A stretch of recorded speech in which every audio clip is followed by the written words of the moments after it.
In this video, we're talking about these, the AirPod Pro, why I love them so much and why you shouldn't buy them. Hi there guys, welcome back. We are talking in this video about one of the cheapest bits of Apple kit that I own, my AirPod Pro, but why they're my go-to pair of headphones, why I love them, and more importantly, should you be buying them just now? Until a few years ago, I hadn't owned a pair of AirPods, and the first pair I did own, I came across by luck really. I was buying my daughter a MacBook Air for her university studies, and part of that university bundle was that some AirPods came with it. She already had some, so I inherited those. They were just the basic original AirPods, but I quickly got to grips with what they were all about. I loved the fact there was no cables, how easy they paired across devices, and just great to use. So I went from that horrible trailing cable and the lightning connector to AirPods, and it was only then that I began to think, you know what, I wonder how good the Pros might sound. So 3 months ago, I bought these myself, AirPod Pro, and since then, there really has been no turning back. They are a great pair of headphones, and we're going to find out in this video what I like about them the most. In this studio right now, I've probably got 10 or 11 pairs of headphones that I could go and grab and use right now, but I still go to these every single day, the AirPods Pro. They're just so convenient to use. There's subtle improvements on these over the basic model. Just the bass is a bit thicker and the mids have got a bit more presence to them and the highs are just a bit easier on the ears. It's all very subtle, but they're just a nicer all-round experience. Now, when I was thinking of changing from the original AirPods, I very nearly went for AirPods Pro Max. The reason being noise cancelling. When I was out walking, I was getting really hacked off with losing dialogue on podcasts that I was listening to because of cars that were passing by. I didn't want to just keep turning the sound up because that can clearly damage your hearing. And even then, even if I did turn it up, you'd still be missing dialogue. So I knew that I needed some noise cancelling, but I didn't really want over-the-head headphones, be them Sony's or be them Pro Maxes. And something in my mind was saying, surely in-ear headphones like these AirPod Pro couldn't effectively have good noise cancelling. They really shocked me. They really did. The moment you put them in, you can hear it working. And honestly, if you're in that same mindset as me of thinking you want some noise cancelling headphones, save £300. Try these first. They have got really, really good noise cancelling on them, and you'll be amazed at how effective it is.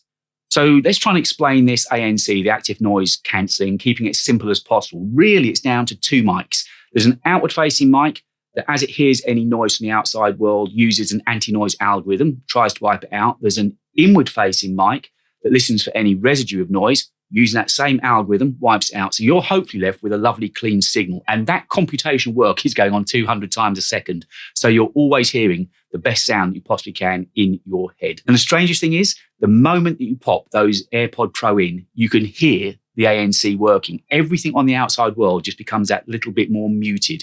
So much so, in fact, that I forget it's turned on. I kind of take that as the norm now. As soon as I put them on, everything just goes calm. And that is part of the beauty of using them. They are so effective at what they do.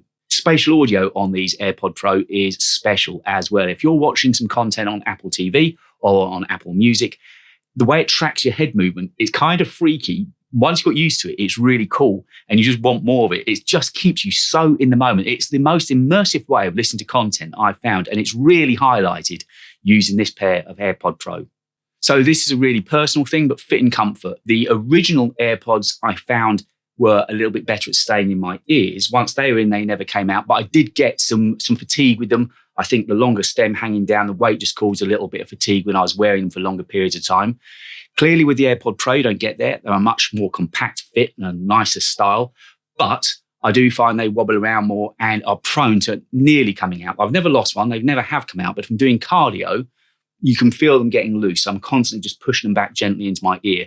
And funny enough, I can't wear them at all when I'm eating. They will pop out as soon as I start to eat. So that's just one thing to bear in mind. But of course, this is very personal. I've heard certain creators saying that they prefer the originals and certain creators saying that they prefer these AirPod Pro. But the fit on both are good. The comfort on these are much better. I just find they're a little bit more temperamental sometimes with certain motions. They are water resistant and sweat resistant. So if you're caught out in the rain or something like that, there's not a problem with these. And that silicone tip just makes them stay cleaner as well, which is another thing we'll come on to in a bit. But all in all, fit and comfort, AirPod Pro, I love them.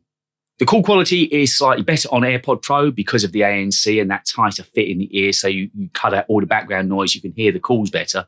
But auto switching is one of my pet hates. And I've tried to turn it off, and even then it's not particularly effective. It's where the AirPods will try to connect, in theory, to the device that's playing audio, but it doesn't work.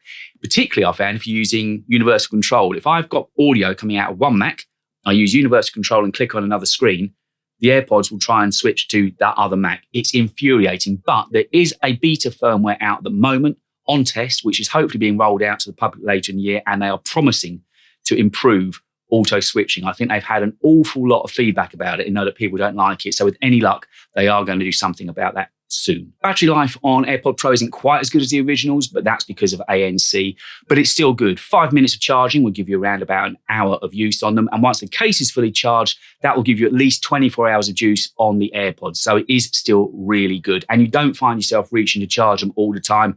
The amount I'm using them, I'm guessing charging the case up every second, third day, something like that.